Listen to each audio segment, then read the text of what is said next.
On today's podcast, we give you the November market update. We let you know what's going on in the real estate market, what's going on in the foreclosure landscape, and how you can benefit.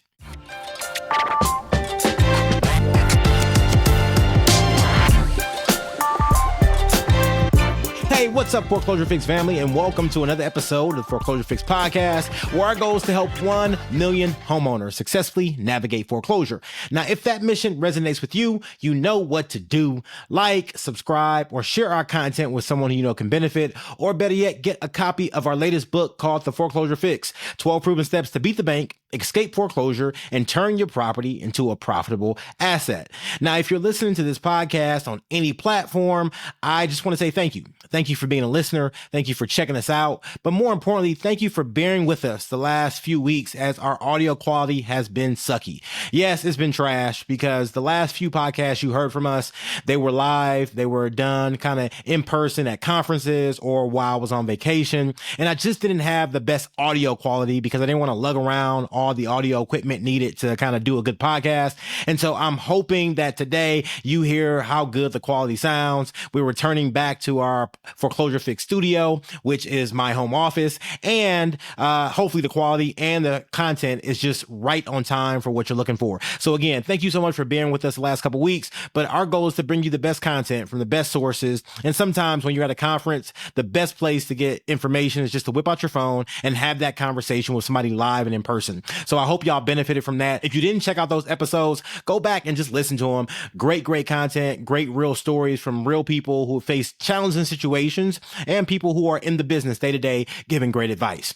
With that being said, I am fired up and ready to go for today's episode because I'm giving you the November market update. I'm letting you know what's going on in the foreclosure landscape, what's going on in the real estate market, and just some of the headwinds that we are facing in the market, and just giving you insights if you are a homeowner facing foreclosure, or if you're on the other side and saying, hey, I'm looking to move up, I'm looking to change my house, I'm looking to be in the market to buy. What does that look like? And so high level, what I can tell you is that the market is always changing. And when I say it's always changing, people may say, oh, the market is tough, or other people may say it's a great time to buy. What I'll tell you is that the real estate market is always changing.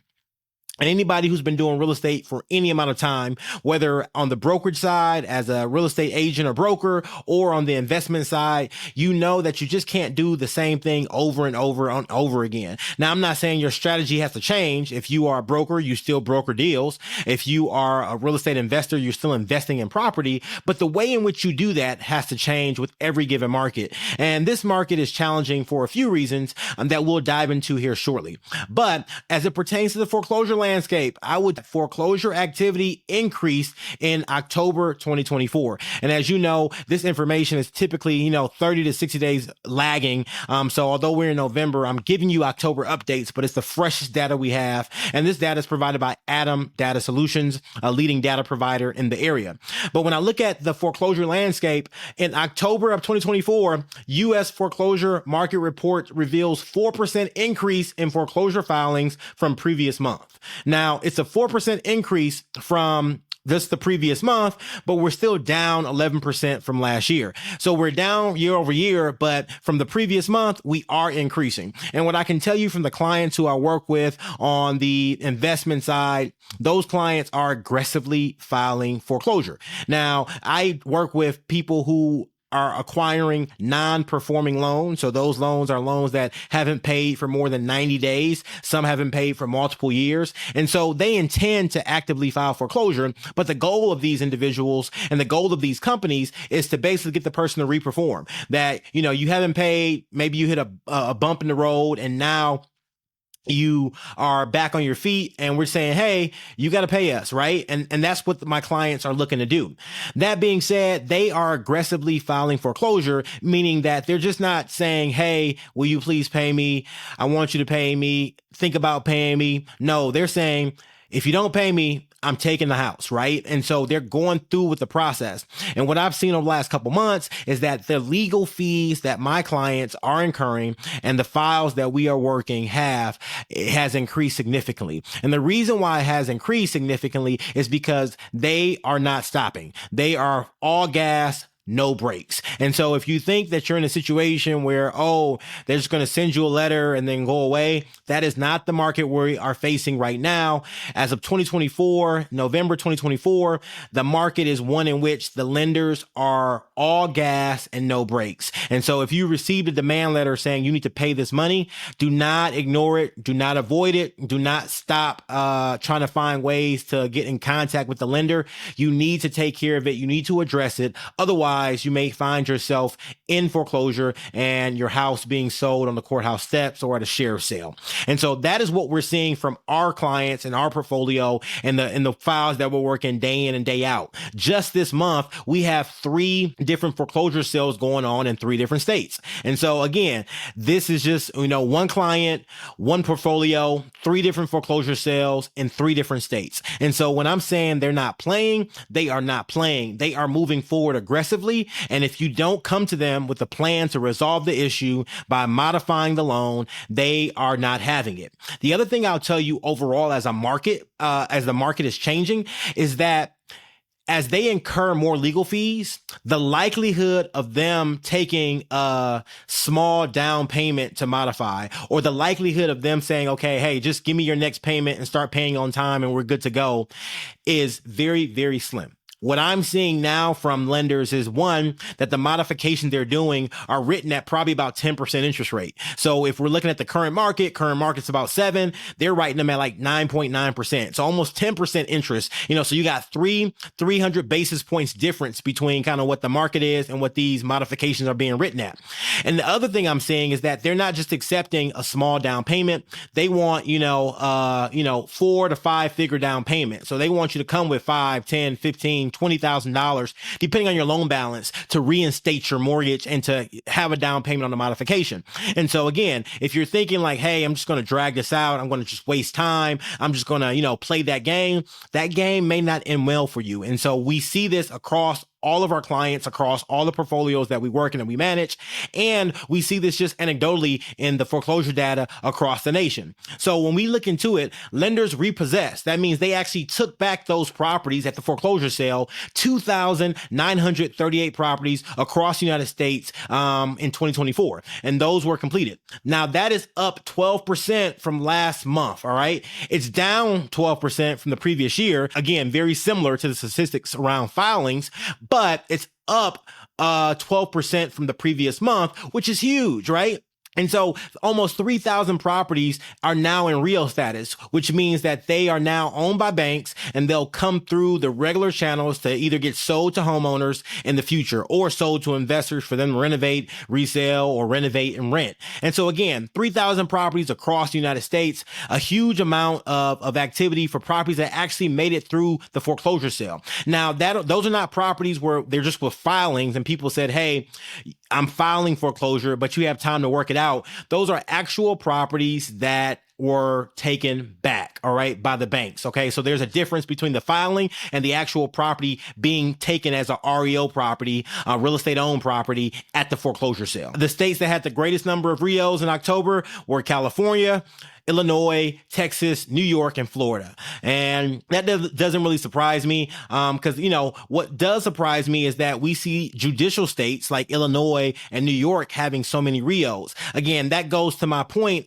and Florida too as well, but that goes to my point I was making earlier where the lenders are putting out a lot of money. To foreclose in Illinois, to foreclose in New York, you're talking about $5,000 to $10,000, maybe even more if it's contested, to go through with the foreclosure. So if a lender is putting out $5,000 to $10,000 a file, right, to go through with the foreclosure, they are serious. They're not playing games. They're not waiting for you to make up your mind or decide. They are moving forward aggressively, and you need to know that as a homeowner who may be facing foreclosure. Now, when we look at ATTOM data market trends, right, when is the best time to buy a house? And so ATTOM data is saying that November is the best time to buy a house, right? November is the best month to buy a house. Now, when this podcast drops, we'll be at the tail end of November. We'll be at that kind of Thanksgiving week. And, there's still time in November to get that offer in, right? So before you go eat that turkey, make sure you maybe hop in the car with your real estate broker, your real estate agent, and go look at some houses and make some offers. And so November is the best time to buy a house, according to ATTOM data. Now, what's interesting about this is that Realtor.com said the best time to buy was September 29th through October 5th. So if you missed that window, you've missed that window. Again, I point out all these different kind of article headlines and things like that to let you know that some of it's clickbait, but then some of it's also conjecture. No one knows the best time to buy the house. The best time to buy a house is when it is the best time for you. And what I mean by that is that if you're not looking, if you're not doing the things you need to do if you're not making offers, if you're not looking at houses, if you're not getting your finances together, then will never be in a position to buy a house, right? The best time will never be good because you won't ever be in the best time because you haven't done the things you need to do. If you in the house now and you're facing foreclosure and you're like, hey, what do I do? Well, you got to really look at your situation. Is it best for you to keep your house? Is it best for you to sell your house? Is it best for you to try to rebuild your credit and refinance? You have to really evaluate your situation. And you say, how do I do that? One, you can shoot us an email at the Foreclosure Fix at help@theforeclosurefix. We are here to help you and we can connect you with our resources locally in your area. The other thing that you can do is talk to a local realtor, talk to a local mortgage lender. And if you are facing foreclosure, you need to figure out how to deal with that. So you need to talk with your servicer, right? There are tons of people out here who want to help you deal with what you got going on. But if you're a homeowner, if you're a potential homeowner and you're on the fence and you're figuring out what to do, is it best time to upgrade? Is it the best time to get that dream house you've been looking for? Or is it better to kind of stay where you are and stay put? I would say you have to always be looking. I would tell you historically that the colder months, so November, December, are better buying opportunities because you have less people buying because people are busy with their families, right? You're busy during Thanksgiving, you're busy during Christmas, you're traveling, and people don't really want to move during the cold months. We deal with rental property, and in our rental property, it is very hard to get properties leased during the colder months. Now, it's not impossible. People are moving all the time, but it's just harder than it is to do during the summer. In addition to that, selling, in our portfolio, we are noticing that houses that we have on the market right now are just sitting, right? We are considering doing multiple price drops on different properties. And in all honesty, we just are not getting activity and buyers through the door. And so again, we are seeing the market slow down. Now, does that mean that is something that's happening across the board? No, their property going under contract every week. My buddy just put a house under contract and they're closing December 6th, right? And so people are always transacting in every market. But as we look at the market overall as a whole, there are challenges and there are headwinds, right? Some of the things that we see that are causing these headwinds are that mortgage rates are still at 7%. The Fed cut rates and then mortgage rates dropped for a minute, but now they're back right at 7%. So the average mortgage rate across the board is running around 7%. That is a lot in comparison to the 3s, 4s, and 5s that people had just a few years back. And I know a lot of people are still thinking about that and they're kicking themselves saying, why didn't I buy then? Right? But, housing prices were a little bit more expensive then. So you may be in the same boat. What I will tell you is that the American consumer, right? People who want to be homeowners in this marketplace do have a lot of headwinds. There are a lot of challenges that they're facing. And these are the things that we're seeing. One, you have interest rates at 7%.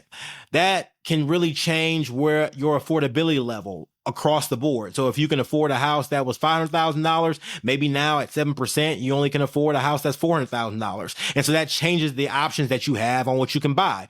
The other thing that we see across the board is U.S. property taxes have risen all over the place.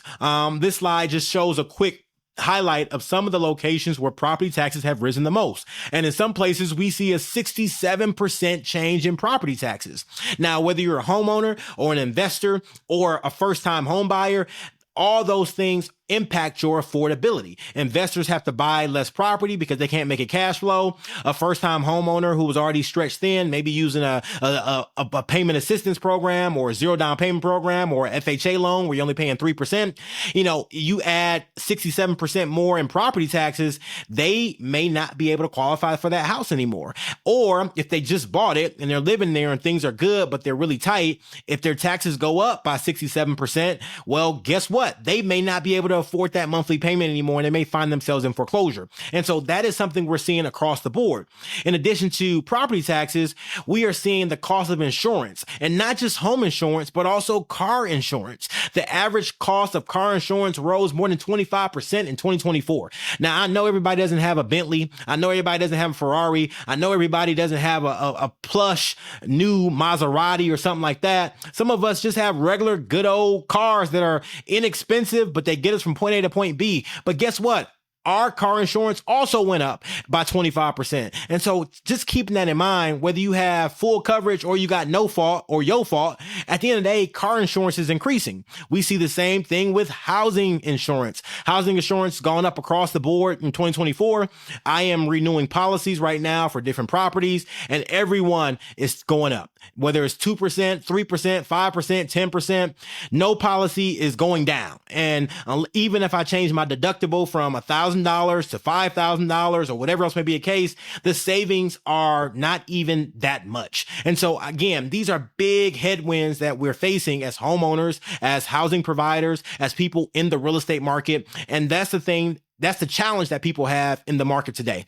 And so as I look at the market update, as I look at where we are in the marketplace in November of 2024, I'll tell you that it's challenging. The real estate market is challenging for numerous reasons. One, those people who are facing tough financial times with foreclosure, you're in a tough spot. You're just in a tough spot. And I get it. That's why we create the content we create. That's why we're here to help you. You can get over it. You can do it, but you're going to have to make some tough decisions. The things you eat, the things you buy, finding more income, making some decisions about maybe do you file bankruptcy? Maybe do you sell that house? Maybe do you get a second job? All these tough decisions that you have to make. Maybe your kid can't go to private school. They got to go to public school. Maybe you got to defer that extra car and try to keep the car you have a little bit longer. So long story short, Americans are facing some very tough challenges as it pertains to the decisions they make day in, day out. If you're a first-time home buyer, you got to have substantial reserves. You got to have a good down payment. And we look at millennials who are trying to buy houses. Most millennials want to buy houses. And so at the end of the day, people still want housing inventory. And inventory is still lower than it should be for the size of the nation that we have. And so we still have less inventory than we need in this marketplace. That being said, you got to go out. If you're interested in buying property, you got to go make offers. You got to go do your research. Because there are people getting good deals every day. There are people who are buying houses and transacting this market. And so regardless of what the headlines say, regardless of what people like me say, you have to be out there in the marketplace trying to find your dream home, if that's what you're trying to do, or trying to find investment property, or trying to keep your home, right? And so we're here to help you. And that's what we're all about, the Foreclosure Fix. With that being said, that brings me to my favorite part of the podcast, which is our bow tie round. It's where you, our listeners, get to tie one on with your host, DJ Olojo. The B in bow tie round stands for my best advice for somebody facing foreclosure. The O stands for one thing I'm grateful for, and the W stands for my wildest or most interesting foreclosure related story. My best advice for somebody facing foreclosure is to cherish the holiday season. And what I mean by cherish the holiday season, we're going into Thanksgiving later this week. And then a few weeks after that, we got Christmas. And we have a myriad of other holidays, depending on what your religion is, that we celebrate. Then you got New Year's. And so you have all these holidays coming up where it can be a very challenging time for some people. For some people, the holidays are festive, it's filled with family, it's filled with joy. But then for other people, they may not have family, or they may have had a loss in the family. And so the holiday reminds them of that loss. And so as you think about the holiday coming up and what it means for you, I want you to go into the holiday season expecting that if you are going to spend time with your family, that it's going to be a great time, and it's not going to be arguing, and it's not going to be fighting or fussing. Expectant that if you are in a situation where you did lose a loved one recently, or you lost them on a holiday, and that holiday always reminds you of them, expecting that good things are coming your way, expecting that their memory still lives on in the actions and things that you do, expectant that better is coming. And so I want you to be expectant for this holiday season. That is my best advice for you. And that's the one thing I want you to take away as you are going into Thanksgiving, Christmas, and the new year. The one thing I am grateful for, I'm grateful for my team. I work with a lot of great people in the different businesses I'm a part of, the different groups I'm a part of. And it's so important to have good people around you, because when you have bad people around you, they suck your energy. They set you back. But when you get good people around you, you can go further faster. And I'm just grateful that I got some really good people around me, people who work hard, people who are dedicated to the mission that we have across the different, platforms that we have, people who are really, really trying to get better and grow themselves and help me grow. And so I'm just so grateful for my team, both those who we employ directly and those who are subcontractors and vendors and all the people who I work with. I'm just really, really grateful. I feel really, really blessed to work with them because they teach me something new every day. They remind me that I am not perfect. They remind me that I'm very far from that I'm probably the dumbest person on the team, and they just let me be the face. And so I'm just really, really grateful for all those folks, and just grateful for the team I work with. I'm just really appreciative of them. My wildest or most interesting foreclosure related story this week comes from a file that we have that's going into foreclosure. This is one of the interesting situation because this person is going into foreclosure over a balance that started off as just a few $1,000s. Yes, you may say, DJ, that is crazy. Why is somebody foreclosing on them over a few $1,000s? And the reason why is because they owe the money, right? If somebody owed you just a few $1,000s and you've been trying to collect for years and years and years, at some point you'll say, you need to pay me. And so what I want to tell you is that don't just look at the balance of the mortgage that you have. You may say, well, this mortgage should be paid off. It's only a few $1,000s left. They won't take my house. That is not the case. This mortgage, I think, started off at like $2,500. I think now it's up to like 8,000 or 9,000, maybe 10,000 with legal fees and everything else. And they're foreclosing, before the end of the month. And so again, this is a situation where all this person has to do is pay back $2,500. They didn't do it. They don't want to do it. And for some reason, and they're alive so it's not a situation where this person's deceased. They're alive and they just don't want to pay it. And so as a result, the lender is moving forward with foreclosure. So we'll see what happens. We'll see if they file bankruptcy or if somebody mysteriously pays it off the day before the sale. But even if they pay it off, they could have avoided so many fees if they just would have done it earlier, right? You're talking about something that has ballooned to like 300 times what it initially started at. And you can avoid all those extra fees. So if you're facing foreclosure and you're saying, I'm just going to wait, I'm going to delay, more time you delay, the more interest that's accrued, the more fees that are added, and the more the lender is going to take, and the more that the lender does not want to deal with you. One of the things you got to remember is that when these companies sell these loans or these companies buy these loans, they are looking at a rate of return. And that rate of return is typically called the IRR, which is the internal rate of return, because the internal rate of return doesn't just look at what the percentage return is. It looks at how fast that money is coming back. So if you put money out and I said, hey, I give you $10 today, right? Or you give me $10 today and I'll give you $20 back tomorrow, right?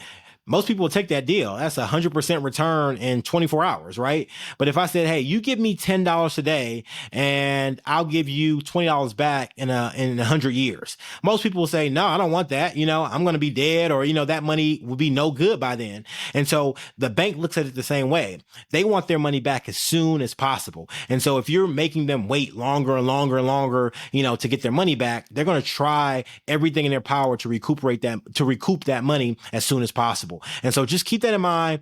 Stop playing around with the banks. They're serious, and you need to do what you need to do. Do not just stick your head in the sand. That's the worst thing you can do in this season. And you may say like, oh, banks are not foreclosing. It's Christmas, it's Thanksgiving. Again, I have clients who have 3 foreclosure sales this month. They don't care about Christmas. Your Christmas will be ruined. You need to make sure you do what you need to do. And that's my best advice. That's all I got for you today. As always, if the mission to help 1 million homeowners successfully navigate foreclosure resonates with you, you know what to do. Like, subscribe, share our content with someone who you know can benefit, or get a copy of our latest book called The Foreclosure Fix. Go ahead and leave us a 5-star review on all the platforms, and we will see you soon. Thank you so much. My name's DJ Olojo. God bless you. The views and opinions on this podcast are for informational purposes only and should not be construed as legal advice. If you have a specific legal question, we highly recommend you contact a qualified legal professional.